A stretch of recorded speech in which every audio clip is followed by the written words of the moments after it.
होतंय? काय अडचण आहे का? खरं सांगू, तू तुझी एकटी येत जा. आणि जर मी नाही येत बोलली तर? मी काय बोलू? तू काहीच बोलू नकोस. आणि मी एकटी येणार नाही, तुझ्यासोबतच येणार. अगं पण तुझ्या पणला घाल चुलीत. मी उद्या सकाळी 8 वाजता येते, समजलं?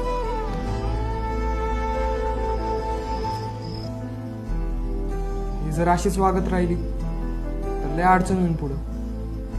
उगाच जवळ यायचा प्रयत्न करते.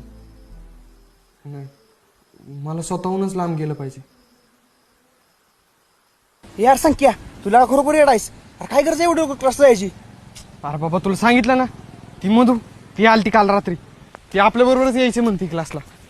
अरे काय करू काय समजा ना, उगाच जवळ येते र, म्हणून तिची नजर चुकून जायचं आपल्याला. चल. अरे ती झालं आजचं, मग रोजचं काय? अरे तू एक काम कर, हांतरून पांघरून सगळं घे आणि जा क्लासमध्ये, तिकडेच जाऊन राहा. मग तू येणं जाण्याचा विषयच मिटला. हे बाबा, तुला काय गुरखा बिरखा वाटलो का मी? कसं काय बी काय बोलू नको. चल. मग काय बोलू? तू काय बोलू नको. चल पटापटा, जाताना त्या राजाला पण घ्यायचं.